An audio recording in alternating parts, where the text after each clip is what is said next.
একজনের মতন যেমন দোকান বাড়ি করি, এই চা বেচছে, কোনো জায়গা জমির কোনো কিচ্ছু নাই, এই চা বেচছে, দুগা ডাইল ভাত খাই। এখন প্রতিষ্ঠানের স্বার্থের বিধায় মনে করেন খালের মধ্যে কোন বালি নিয়ে ডেরিজারালায় ব্যবসা করে গেছি। আমরা তো মনে করেন দিনমজুরি মানুষ, চা বেশি ভাত খাই। এই যে ক্ষতিগুলো নইলে এই ক্ষতিপূরণ আমাকে কে দেবে? আমাকে তো আর কোনো স্থান নাই। আমরা তো মনে করেন এই হাট জায়গায় থাইকে যেমন দুগা ডাইল ভাত খাই রুজি করিয়া, এছাড়া তো আমাকে বেশি কিছু নাই। তাই এখন প্রতিষ্ঠান লাগো হ্যাগো যেমন স্বার্থ পূরণ হয়ে গেছে, ডেরিজাওয়ালা টাকা কামাই করে লইয়ে গেছে।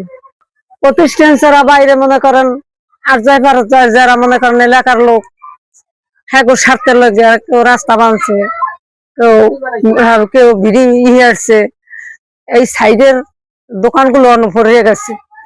আমাকেও মনে করেন একটা দোকান পড়ে গেছে। এই যে সামনে ভবিষ্যতে এটি করে খামো, এটাও তো কোনো নিশ্চয়তা নাই। এখন আমরা কিভাবে চলবো?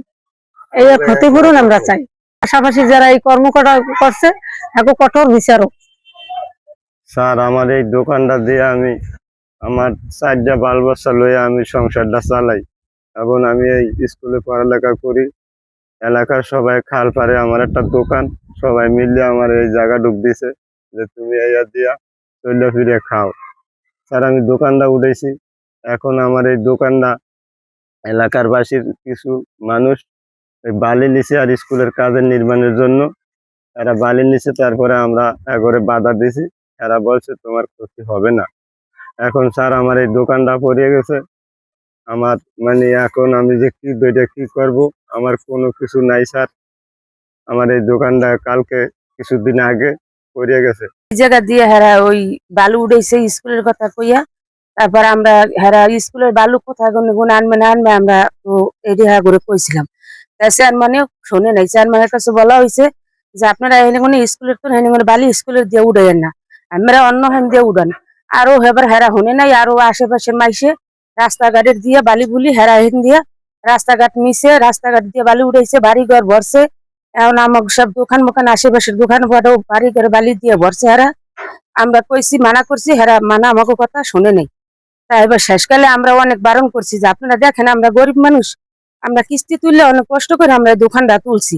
1 লাখ টাকা তুললে আমরা দোকানটা তুললে আমরা খালি পেটে এগিয়ে দিয়ে আমরা কিস্তি মিস্তি দিয়ে চালাফেরা করি, আমরা এটি করতে আছি। এবারে হ্যাঁ করে কইছি, হেরা শোনে না আমাকে কথা।